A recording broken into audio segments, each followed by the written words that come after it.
Il y a une vérité que Carl Jung, le grand Carl Jung, a décelée chez le narcissique, une vérité que peu osent articuler à voix haute, une vérité qui éclaire, cette réaction excessive, cette fureur inexplicable, ce revirement brutal dans son attitude envers vous. Vous voyez, il fut un temps, un moment précis de votre vie, où vous avez commencé à rayonner. Peut-être que ce n'était rien d'ostentatoire, rien de fracassant. Peut-être était-ce simplement un sourire authentique, le premier depuis des mois. Peut-être une réussite au travail, une promotion tant attendue. Peut-être un compliment sincère que vous avez enfin accepté. Peut-être, tout simplement, un regard dans le miroir. Un regard qui, pour la première fois depuis longtemps, ne reflétait plus une personne brisée.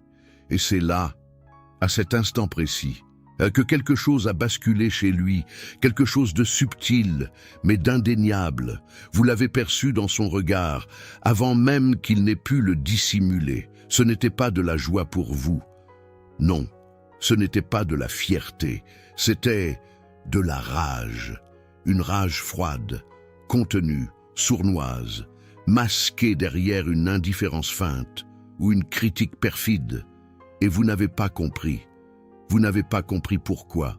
Mais Jung, lui, a compris, et ce qu'il a mis en lumière est profondément troublant.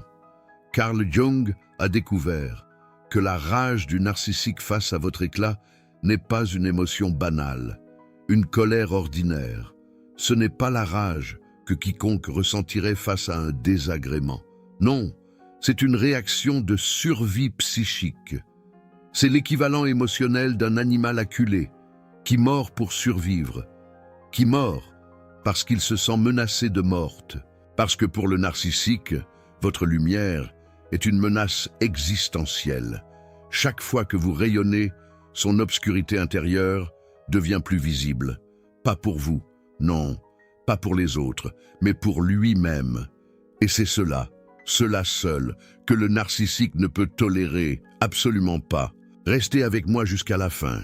Car aujourd'hui, vous allez saisir les mécanismes précis qui s'activent chez le narcissique lorsqu'il vous voit briller. Vous comprendrez pourquoi sa rage est si disproportionnée. Et vous apprendrez comment utiliser cette connaissance pour protéger votre lumière et ne plus jamais la laisser s'éteindre. Plus jamais. Et surtout, vous allez découvrir pourquoi. Chaque fois que vous vous êtes senti coupable de briller, vous obéissiez à un ordre qu'il avait implanté dans votre esprit, à votre insu, sans que vous ne vous en rendiez compte. La première chose à appréhender, c'est ce que Carl Jung appelait l'économie psychique du narcissique.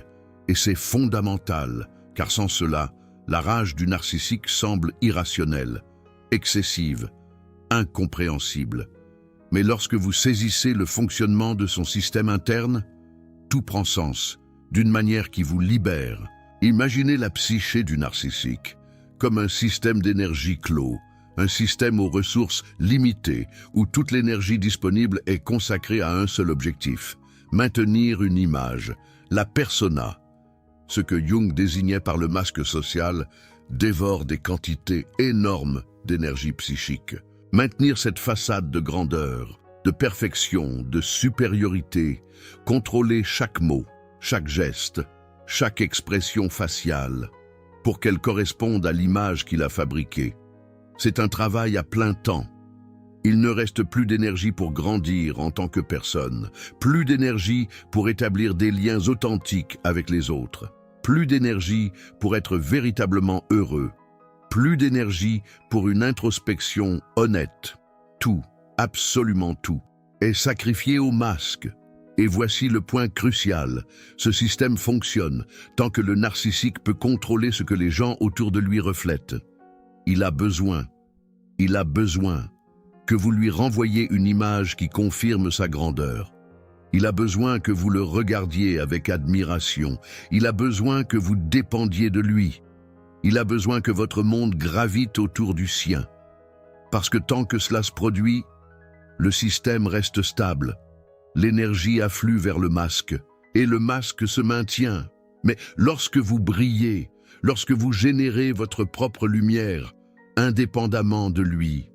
Lorsque vous démontrez que vous pouvez être heureux, épanoui, accompli, sans qu'il n'y soit pour rien, le système tout entier entre en crise, parce que votre éclat dit quelque chose que ses oreilles ne veulent pas entendre. Je n'ai pas besoin de toi pour briller. Je n'ai jamais eu besoin de toi pour briller. Et cette phrase, dite sans mots, par le simple fait d'être bien, est ce qui déclenche la rage la plus primitive dont le narcissique est capable. Jung a identifié que cette rage se manifeste de 5 manières spécifiques, 5 formes d'expression, et les reconnaître est le premier outil de protection dont vous avez besoin. La première manifestation, c'est la minimisation systématique de vos réussites. Le narcissique ne va pas vous dire directement qu'il est agacé par votre éclat. Ce serait admettre que votre lumière l'affecte, et son ego ne le permet pas. Non. À la place, il va minimiser tout ce que vous accomplissez. Si vous obtenez une promotion, il dira que dans cette entreprise, tout le monde est promu. Si vous recevez un compliment, il dira que la personne qui vous a complimenté n'a aucun discernement. Si vous lancez un projet, il dira que ce genre de choses ne marche jamais. Si vous êtes simplement de bonne humeur, il trouvera le moyen de vous rappeler quelque chose de douloureux pour vous saper le moral. Carl Jung a expliqué ce mécanisme avec une précision stupéfiante.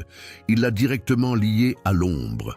L'ombre du narcissique contient tout ce qu'il ne peut accepter de lui-même, sa médiocrité réelle, sa fragilité émotionnelle, son incapacité à obtenir des réussites authentiques sans manipulation. Lorsque vous accomplissez quelque chose d'authentique, ces éléments de l'ombre s'agitent, ils menacent de remonter à la surface. Et la minimisation est le mécanisme de défense qui les maintient enfouis. Si votre réussite ne vaut rien, alors la comparaison avec sa propre incapacité n'existe pas. C'est aussi simple que cela, dans sa logique inconsciente. Mais il y a quelque chose d'encore plus révélateur. L'intensité de la minimisation est directement proportionnelle à l'importance réelle de votre réussite. Plus ce que vous avez accompli est significatif, plus il le minimise agressivement. Parce que plus grande est la menace pour son ombre. Pensez-y un instant, remémorez-vous les fois où il a minimisé quelque chose chez vous. Maintenant, demandez-vous, quelles sont les réussites qu'il a le plus attaquées? Probablement celles qui comptaient le plus pour vous, celles qui démontraient le plus votre capacité réelle, celles qui prouvaient le plus que vous pouviez fonctionner brillamment sans son intervention. Si vous prêtez attention à ce schéma, vous découvrirez quelque chose de fascinant. Ces critiques les plus dures sont une carte précise des choses qui le terrifient le plus chez lui-même. Ce qu'il attaque le plus chez vous est ce qu'il envie le plus, ce qu'il minimise le plus et ce qu'il désire le plus, mais sait qu'il est incapable d'atteindre par lui-même. La deuxième manifestation, c'est ce que Carl Jung décrirait comme le sabotage préventif. Le narcissique ne réagit pas seulement lorsque vous brillez. Il tente d'empêcher que vous ne brilliez. Et il le fait de manière si subtile que pendant des années, vous pouvez ne pas vous rendre compte de ce qui se passe. Le sabotage préventif fonctionne ainsi. Chaque fois que vous êtes sur le point de réaliser quelque chose, le narcissique provoque une crise. Ce n'est pas toujours une dispute. Parfois, c'est une maladie soudaine. Parfois, c'est un problème émotionnel qui requiert votre attention urgente. Parfois, c'est un commentaire, casuellement dévastateur, la veille de votre entretien d'embauche, de votre présentation importante, de votre examen. Quelque chose qui vous déstabilise juste assez pour que vous ne soyez pas au maximum de vos capacités. Quelque chose qui vous vole votre concentration et votre confiance, au moment précis où vous en avez le plus besoin. Jung l'a associé au concept de vampirisme psychique, bien qu'il n'ait jamais utilisé exactement ces mots. Il a décrit des personnes dont l'économie psychique, selon Carl Jung, dépend de l'épuisement de l'énergie des autres pour alimenter la leur. Et le sabotage préventif est la forme la plus sophistiquée de cet épuisement. Il ne te prend pas d'énergie directement. Il te retire la possibilité de l'utiliser pour briller. C'est comme quelqu'un qui ne te vole pas la lampe, mais qui desserre les câbles pour qu'elles ne s'allument pas quand tu en as besoin. Et le pire, c'est qu'après le sabotage, quand tu n'as pas réussi ce que tu voulais, le narcissique se propose comme consolation. Il te dit de ne pas t'inquiéter, qu'il est là pour toi, que tu n'as pas besoin de ces choses pour être heureux. Et ainsi, il boucle le cycle parfait, il te sabote, il t'offre un refuge après l'échec qu'il a lui-même provoqué et il renforce ta dépendance envers lui, tout sans que tu le vois, tout en souriant. Et la troisième manifestation est peut-être la plus douloureuse à reconnaître, c'est ce que Carl Jung appellerait l'inversion de la réalité émotionnelle. Quand tu brilles et qu'il ne peut ni te minimiser, ni te saboter.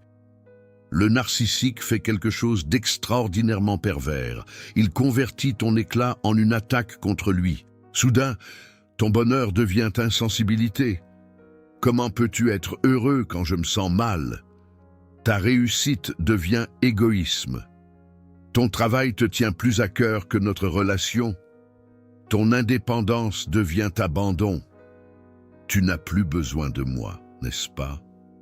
Ton rire devient manque de respect. Tu te moques de moi. Ta nouvelle amitié devient trahison. Tu cherches à me remplacer. Chaque expression de ta lumière est prise par le narcissique et redéfinie comme une agression personnelle directe contre lui. Et il le fait avec une telle conviction que toi, qui as passé des mois ou des années à être conditionné à prioriser ses émotions, tu commences à croire qu'il a raison, tu commences à te sentir coupable de briller, tu commences à éteindre ta propre lumière volontairement pour ne pas provoquer sa rage. Et ça, selon Carl Jung, c'est exactement ce qu'il recherche. Il ne veut pas que tu cesses de briller parce que la lumière le dérange. Il veut que tu cesses de briller parce qu'il a besoin de ton obscurité pour ne pas voir la sienne. Mais attends, parce que la quatrième manifestation est celle qui révèle la vraie nature de ce qui se passe à l'intérieur de sa psyché. La quatrième manifestation est ce que Carl Jung a documenté comme la rage narcissique pure. Il y a des moments où le narcissique perd la capacité de déguiser ce qu'il ressent, des moments où la façade tombe et la rage sort sans filtre. Généralement, cela se produit lorsque ton éclat est si évident, si indéniable, si visible pour les autres, qu'aucune minimisation ne peut le contenir. Quand tout le monde te félicite, quand quelqu'un dit en public à quel point tu as l'air bien, quand ta transformation est si évidente que même les plus distraits la remarquent, dans ces moments-là, le narcissique explose, et son explosion n'a pas de logique apparente. Elle n'est pas proportionnelle à ce qui se passe. C'est une rage qui vient d'un endroit si profond qu'il ne comprend même pas d'où elle sort. Carl Jung l'a décrite comme l'éruption de contenus de l'ombre, qui ont été réprimés trop longtemps. C'est comme un volcan psychique. La pression s'accumule chaque fois que tu brilles, chaque fois qu'il essaie de minimiser et que ça ne fonctionne pas, chaque fois que le monde extérieur confirme ce que son ego nie. Et éventuellement, la pression dépasse sa capacité de contention. Et ce qui sort, c'est de la pure destruction émotionnelle. Le plus révélateur de la rage narcissique pure, c'est qu'après l'avoir exprimé, le narcissique ne se souvient fréquemment pas exactement de ce qu'il a dit ou fait. Ou, s'il s'en souvient, il le minimise. Il te dit que tu exagères, que ce n'était pas si grave, que tu as provoqué la réaction. Mais la vérité est autre. La vérité est qu'il ne comprend pas pourquoi il a réagi ainsi. Parce que la rage ne venait pas de la conscience. Elle venait de l'ombre. Elle venait de ce territoire psychique qu'il a abandonné il y a des décennies et qui maintenant, grâce à ta lumière, exige d'être vu. Et cette déconnexion entre l'intensité de son explosion et son incapacité de l'expliquer après est l'un des signes les plus clairs que tu es face à une structure narcissique profonde. Une personne saine peut se fâcher et expliquer pourquoi. Le narcissique explose. Et après, il a besoin de réécrire toute l'histoire pour protéger l'image qu'il a de lui-même. La cinquième manifestation est la plus calculée et la plus difficile à détecter. C'est ce que Carl Jung décrirait comme la campagne de décrédibilisation silencieuse. Quand le narcissique ne peut pas éteindre directement ta lumière, il essaie de convaincre les autres que ta lumière n'est pas réelle. Il commence à planter des graines de doute dans ton entourage. Il commente mine de rien qu'il te trouve bizarre. Il suggère que tu es irresponsable. Il insinue que ton bonheur est superficiel ou que tu es dans une phase qui va mal finir. Il ne le dit pas ouvertement. Il le suggère. Il l'insinue. Il le laisse tomber dans des conversations avec des personnes qui comptent pour toi. Carl Jung appellerait ça la projection collective de l'ombre. Le narcissique ne peut pas supporter seul l'obscurité que ta lumière lui révèle. Alors il essaie de la distribuer entre les personnes qui vous entourent. Il essaie de créer une version de la réalité où ta lumière est suspecte, dangereuse, instable, où ta transformation est en réalité une crise, où ton bonheur est en réalité un déni, où ton indépendance est en réalité un égoïsme déguisé. Et il le fait avec une habileté qui impressionne, parce qu'il a passé toute sa vie à perfectionner l'art de manipuler les perceptions. S'il réussit à ce que d'autres personnes aussi se méfient de ta lumière, alors sa perception se normalise. Il n'est plus le seul qui ne célèbre pas ton succès. Ce n'est plus lui qui a le problème. Selon sa narrative soigneusement réécrite, c'est toi qui agis de façon étrange. Et les personnes qui tombent dans ce piège deviennent, sans le savoir, des extensions de son système de contrôle, des singes volants, comme les appellent certains psychologues, des personnes qui font le travail sale du narcissique, parce qu'il les a convaincues qu'elles aident. Et voici quelque chose que j'ai besoin que tu comprennes avec toute clarté. Regarde en arrière, rappelle-toi chaque minimisation, chaque sabotage, chaque inversion de la réalité, chaque explosion de rage, chaque campagne silencieuse contre ton image. Maintenant, observe-les ensemble. Tu vois le motif? Chacune de ces 5 manifestations a un but unique: éteindre ta lumière. Pas parce que ta lumière lui fait mal physiquement, mais parce que ta lumière lui montre quelque chose qu'il ne peut tolérer de voir. Elle lui montre qu'il est possible d'être heureux sans manipuler, qu'il est possible de briller sans feindre, qu'il est possible d'avoir des réussites sans détruire les autres. Et cette possibilité, cette évidence vivante qu'il y a une autre façon d'exister, c'est ce que sa psyché interprète comme une menace mortelle. Carl Jung a écrit que l'ombre devient plus sombre, plus la lumière qui l'illumine est brillante. Et c'est exactement ce que tu fais. Avec ta simple existence lumineuse, tu illumines les recoins les plus sombres de sa psyché, des recoins où vivent son insécurité réelle, son vide réel, son incapacité réelle d'aimer et d'être aimé. Il y a des recoins sombres où se cache la vérité la plus redoutée, la vérité que tout ce qu'il montre au monde n'est qu'une construction vide, qu'en dessous de cette grandiosité, il n'y a aucune grandeur, qu'en dessous de ce charisme, il n'y a aucune chaleur, qu'en dessous de ce contrôle, il n'y a aucune capacité, et ça, il ne veut pas le voir. Il fera n'importe quoi, absolument n'importe quoi, pour ne pas avoir à l'affronter. Carl Jung disait que les gens feront l'impossible pour ne pas avoir à affronter leur propre âme. Et le narcissique est l'incarnation la plus extrême de cette vérité, même si cela signifie vous détruire, pas parce qu'il vous hait, mais parce qu'il a besoin que vous soyez éteinte pour continuer à se mentir à lui-même.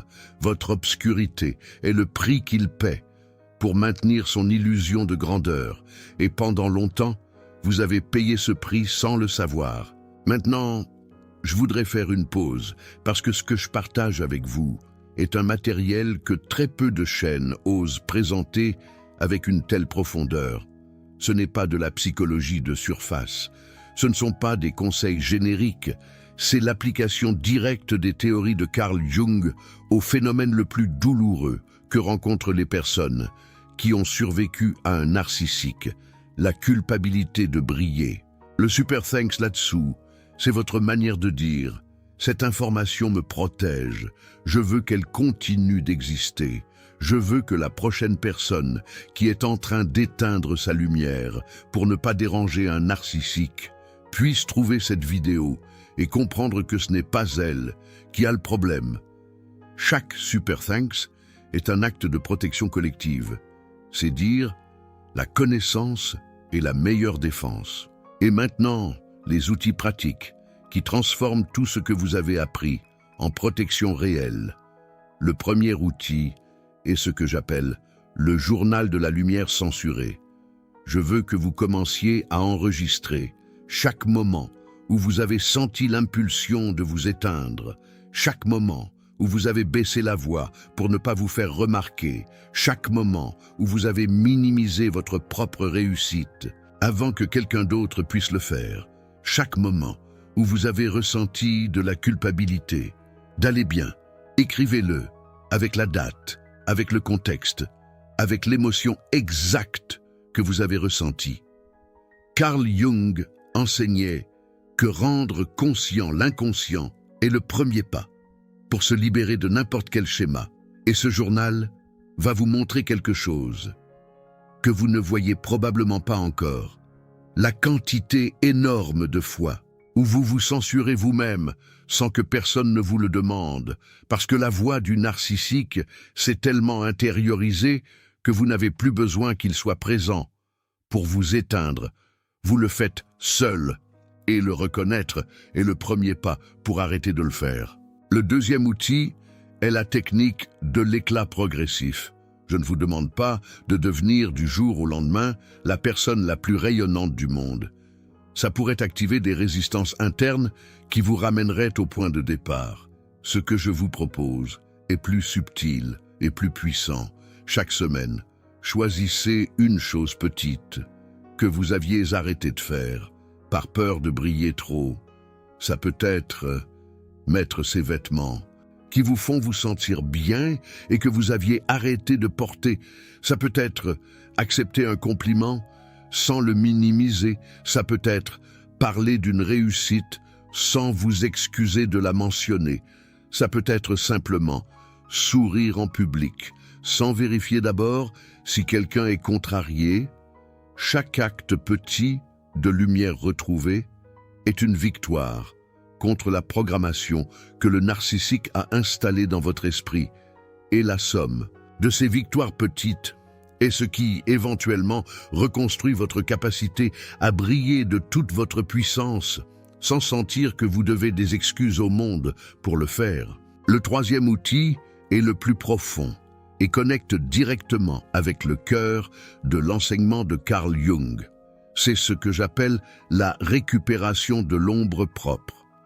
Pendant la relation avec le narcissique, vous n'avez pas seulement absorbé son obscurité projetée, vous avez aussi enterré des parties lumineuses de vous-même dans votre propre ombre, votre ambition, votre créativité, votre pouvoir, votre capacité de leadership, votre sensualité, votre joie débordante, tout ce qui un jour a provoqué sa rage, a été poussé vers l'obscurité. Vous l'avez caché pour survivre, mais maintenant, vous devez le récupérer. Carl Jung disait que l'intégration de l'ombre n'est pas seulement accepter ce qui est sombre, c'est aussi récupérer ce qui est lumineux et qui a été rejeté. Et dans votre cas, il y a une quantité énorme d'or psychologique enterré dans votre ombre, des talents que vous avez supprimés, des rêves que vous avez abandonnés, des manières d'être que vous avez éteintes parce qu'elles généraient des conflits. Tout ça est toujours là, à vous attendre. Et chaque morceau que vous récupérez est un morceau de plus de votre éclat original qui revient à la surface. Le quatrième outil est le bouclier de l'indifférence compatissante. Quand le narcissique verra que vous brillez, il va réagir. C'est inévitable. Il va tenter de minimiser, de saboter, d'inverser la réalité ou d'exploser de rage. Et vous avez besoin d'une manière de vous protéger sans vous éteindre. L'indifférence compatissante fonctionne ainsi. Vous observez sa réaction sans l'absorber. Vous la voyez comme ce qu'elle est, non pas un commentaire sur votre valeur, mais un symptôme de sa maladie psychologique. Vous n'avez pas besoin de lui répondre, vous n'avez pas besoin de vous défendre, vous n'avez pas besoin d'expliquer pourquoi vous méritez de briller, vous n'avez pas besoin de le convaincre que vos réussites sont légitimes. Vous observez simplement, vous reconnaissez l'ombre projetée et vous décidez consciemment de ne pas la ramasser. C'est comme voir passer un orage depuis une fenêtre fermée. La pluie existe, le tonnerre gronde, mais vous êtes au sec, vous êtes en sécurité. Vous choisissez de ne pas sortir pour vous mouiller à cause de son besoin que vous partagiez son orage. Carl Jung enseignait que quand vous reconnaissez une projection comme telle, elle perd tout son pouvoir sur vous. Elle devient une information sur l'autre personne, pas sur vous. Et cette information vous libère de la nécessité de réagir. Chaque fois que vous observez sa rage, sans l'absorber, vous entraînez votre psyché à distinguer entre ce qui est vôtre et ce qui est à lui. Et cette distinction, avec le temps, devient automatique. Vous n'avez plus besoin d'y penser. Vous savez simplement, ceci n'est pas à moi, c'est son ombre projetée, et je choisis de ne pas la porter. Carl Jung disait que qui regarde vers l'extérieur rêve, mais qui regarde vers l'intérieur s'éveille. Et vous êtes dans ce processus d'éveil.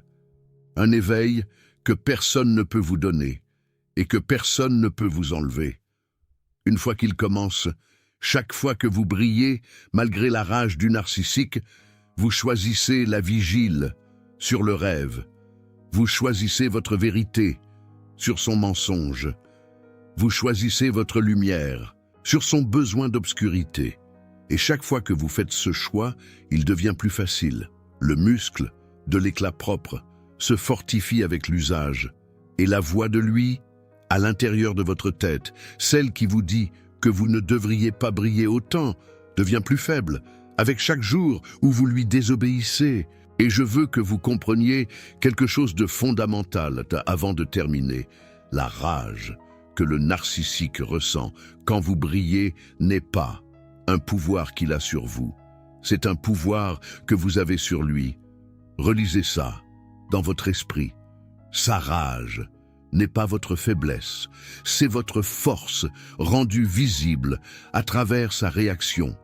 Parce que cette rage démontre que votre lumière est si forte qu'elle traverse toutes ses défenses, tous ses masques, tous ses récits, tous les murs qu'il a construits pendant des décennies pour ne pas ressentir ce que votre lumière l'oblige à ressentir. Votre lumière atteint le plus profond de son ombre et l'illumine contre sa volonté. Il n'y a pas de force plus puissante que cela, pas de vengeance plus élégante que de simplement être la meilleure version de vous-même. Vous n'avez pas besoin de lui dire quoi que ce soit. Vous n'avez pas besoin de lui prouver quoi que ce soit. Votre existence lumineuse est le message le plus clair et le plus dévastateur que vous puissiez lui envoyer. Et pendant qu'il consume son énergie à essayer de vous éteindre, vous utilisez la vôtre pour briller davantage. Pendant qu'il gaspille sa vie à protéger un masque vide, vous construisez une vie réelle avec votre propre lumière. Pendant qu'il s'enfonce sous le poids de sa propre ombre non intégrée, vous vous élevez avec chaque morceau de vous-même que vous récupérez. C'est ce que Carl Jung nous a enseigné. La rage du narcissique quand vous brillez n'est pas un signe que vous devez vous éteindre. C'est un signe que votre lumière fonctionne. C'est la confirmation la plus claire et la plus puissante que vous êtes sur la bonne voie, que la guérison est en marche, que le processus d'individuation que Jung a décrit se met en route à l'intérieur de vous, que vous cessez d'être la personne qu'il avait besoin que vous soyez et commencez à être la personne que vous avez toujours été avant qu'il ne vous éteigne. Parce que les personnes qui n'ont pas d'ombre à cacher ne s'énervent pas face à la lumière des autres. Les personnes saines célèbrent quand les personnes qu'elles aiment brillent. Les personnes saines s'inspirent du succès d'autrui. Les personnes saines n'ont pas besoin que les autres s'éteignent pour se sentir bien. Seuls ceux qui vivent dans l'obscurité ressentent de la douleur.